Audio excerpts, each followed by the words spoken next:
Today I'm giving you guys my week 1 power rankings. NFL season is finally here and I couldn't be more excited. First of all, we're going to start with the Cincinnati Bengals. We all know what the Bengals are by now. A really good offense, top 5 quarterback and wide receiver, but their defense is always going to struggle. They didn't really build it up any of the season. Even if they had an okay defense, I could put them in A, but they don't, so I'm going to put them in B. Next up is going to be the New England Patriots. Now, compared to what Drake May had to work with his rookie season and this season, it is a lot better. You think it's going to take a couple of years for them to build a roster all the way up to actually compete, but a lot better than last season. I like the track they're on, but it's going to take a little while. I'm going to put them in C. Not terrible, but still not the best. Speaking of terrible, next up we have the New Orleans Saints, and they are terrible. Let's go ahead and put them in D. I do not like the quarterback situation. I really don't care who's starting there. I'm not trusting any one of them. We have the Pittsburgh Steelers. It's going to be very interesting. I know a lot of people didn't like the signing of Aaron Rodgers, but I actually love it. I have a team with an amazing elite defense that gets into playoffs every time by riding that defense, but always doesn't go far because of their quarterback situation. For the players that were still available, I feel like Aaron Rodgers fit that bill the best, because he's been in the playoffs a lot of times before and won games and made it all the way to the Super Bowl. They have DK Metcalf as well. Still don't think they have the overall talent to be like an S or A team, so I am going to put them in B. I do like what they look like, and maybe they can win a playoff game or two. Next is going to be the San Francisco 49ers. Had a crappy season last year. This season I think is going to be very interesting. Just looking at their roster and looking at where this team is at, I don't think they're amazing, no. But looking at their schedule, I can see them only losing 4 or 5 games this season and winning the NFC West. But we are basing this upon talent, so I'm going to put them in B right above the Bengals. Now we have the Arizona Cardinals. I am going to put them in C. Cardinals are a very interesting team because it feels like they have all the right pieces, a decent defense, a top 3 tight end, decent running back, a good wide receiver one, and a good quarterback as well, but it just never clicks for them, and until I see it all click, I have to put them in one of the bottom 2 tiers. The Atlanta Falcons are up next. I'm going to be honest with you guys. I think they have a really good opportunity to win the NFC South. I really do trust in Michael Penix Jr. He looked amazing at the end of last season, and he has some of the best weapons in the NFL with Bijan Robinson and Drake London. No, I don't think they're amazing, and they could be in a couple years when Michael Penix Jr. gets some more experience, but for right now, I'm going to go ahead and put them in that B category right above the 49ers. Those Ravens and the Bills are going to go in S, obviously. Every single year, they're one of the top teams. I am going to actually put the Bills over the Ravens, though. These two play Sunday Night Football week 1. That's going to be amazing to watch. Next up is going to be my Carolina Panthers, and I'm not going to be biased at all for them. I'm going to put them in C, the very top of it for right now. The only main thing I have a problem with is our defense. Really fire Ejiro Evero and get some more weapons on the defensive side. I just don't trust in this team. So next, we probably have the worst NFC North team, and that's crazy to say. Is it going to be the Chicago Bears? I'm going to be real. I'm not 100% buying to the hype of the Chicago Bears yet. I do think Caleb Williams has some promise, especially with the wide receiver weapons that he has. I just don't know if he's going to automatically click into Ben Johnson's system just like that. I think he's in a way better situation with Ben Johnson, but it might take a couple of seasons, or he might come out of the gate firing. Who knows? Defense really hasn't been the same without Matt Eberflus neither. I'm going to put him in the very bottom of B. Cleveland Browns. Another interesting team because I do think they're built up really good. Problem is the quarterback position. I really don't trust in Cedric Sanders or Dylan Gabriel, even though they're not starting, and I don't trust in Joe Flacco neither. I really think that's going to hold them back until they find that quarterback one.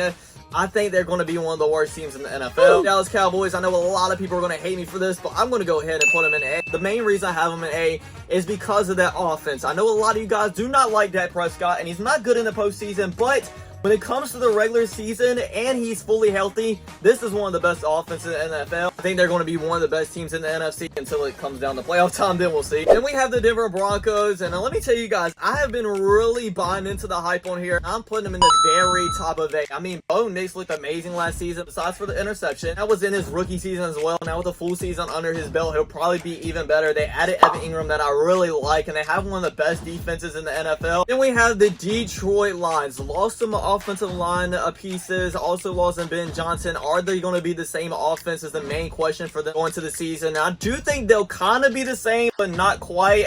I don't know if I should put them in S or A because I kind of think their prime Super Bowl era is kind of coming to an end now. I'm going to put them at the very top of A. Tennessee Titans, don't get me wrong, I like their pickup in Cam Ward, drafted him first overall. I can see him being a future franchise quarterback in the future, but for this season, probably not because I don't love their roster around. It's just not enough for me. Believe in them, I'm putting them in D. Then we have the Green Bay Packers. Obviously, the hype around this team right now is that they got Micah Parsons, and that's going to help their defense out a lot. But my problem is, can Jordan Love actually protect the ball and not turn it over? if he can, I really think this team could go all the way to the NFC Championship game. But after the season, Love just came off. I really can't put him that high. I'm going to put him at the top it should be. We have the Houston Texans. DJ Stroud and D'Amico Ryan set up the Houston Texans hugely in their first season in Houston. But then last year, it kind of fell off a little bit, mainly because the offensive line, CJ Stroud was running for his life. But they made the offensive line even worse this year, so I can't really hype them up. I'm putting them in B for right now. This Colts is kind of in the same situation as the Cleveland Browns. Really good team. I think their defense is good and has some good weapons. But Daniel Jones is the starting quarterback, so I'm putting them in C. The Jaguars are up next, and not a lot of people are talking about them, but this is one of my sleeper teams for this season. I know a lot of people are hating on Trevor Lawrence right now, but a couple of seasons ago when he was actually fully healthy, he took the Jaguars all the way to the AFC divisional round and almost beat Patrick Mahomes in Kansas City as well. If he is fully healthy and stays that way the whole entire season,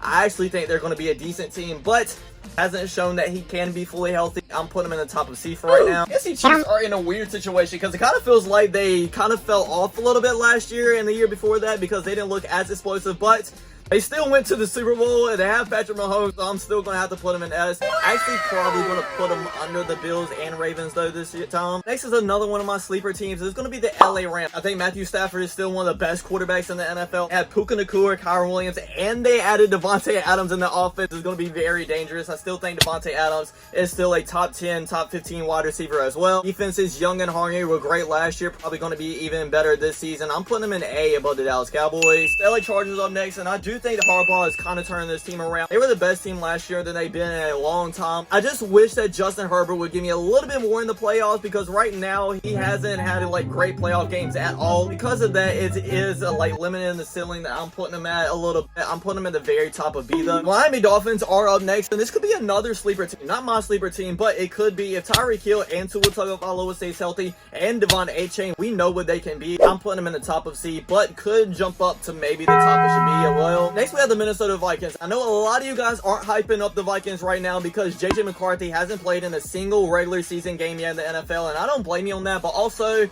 this is the same offense that made Sam Darnold look good. I'm pretty sure JJ McCarthy is not going to be too bad at it, have a great defense, and he has some great wide receiver weapons as well. I still think they're going to at least get into the playoffs this year and maybe not make a deep run or anything like that, so let's put them at the top of B. The New York Giants are up next, and honestly, like, once I'm looking at the logo, I just, like, think, put them in D right away, but also if Jackson Dart actually starts after the first few games, they have a crazy front seven. Then again, it's the New York Giants. Are they really going to do anything about it? I kind of want to trust them and say a sleeper team, but I kind of also don't want to trust in them. I'm putting them in C. I have another New York team, the New York Jets up next. Have some good weapons. I think Aaron Glenn might be the savior of that team. I'm not 100% sure, though. Kind of trust in Justin Fields. Kind of think he's going to be a game manager. So kind of in the same position in the Giants, so I'm putting them right beside him. The Raiders. Now, don't get me wrong. I think the Raiders roster and head coaching spot got a lot better than they did last season, but also I'm not 100% believer in Geno Smith. Do not love that they traded for him and gave him that big contract, but still, they have Ashton Jeanty, Brock Bowers, Jacoby Myers if he decides to come back, if he gets paid. I'm kind of on the fence about them as well, if they'll be good or not. I'm putting them in C. Seattle Seahawks, mainly, I think they have a really good roster as well. Defense is great, have some great offensive weapons in JSN and Cooper Kupp, but I'm not going to trust in them just yet because I've never seen Sam Darnold be a good quarterback outside of Kevin O'Connell's offensive system. And now that he's going out of that, kind of thinking he's going to revert back to the old Sam Darnold. But they do have enough talent to where I decently believe in them. I'm putting them at the very bottom of B. Tampa Bay Buccaneers. A lot of people are saying Baker Mayfield's going to fall off this season. I don't believe in that. Still got Chris Godwin, still got Mike Evans, and Adam Mekabuka. The defense is where it's really struggling. I think them and the Falcons are going to be very close to winning the NFC South, so I'm going to put them very close to them right above the Chargers. Obviously, I'm going to put the Eagles in the very top of S. I do think they're still the best team. Last but definitely not least, we have the Washington Commanders. I've seen enough from Jayden Daniels. I'm going to put them in the very bottom of S. So that's my week 1 power rankings, everybody. And we're actually there legit today. We will see an NFL game. Thanks for watching, everybody. I really hope you enjoyed. Don't forget to like, comment, subscribe, and check out us out next time. Peace.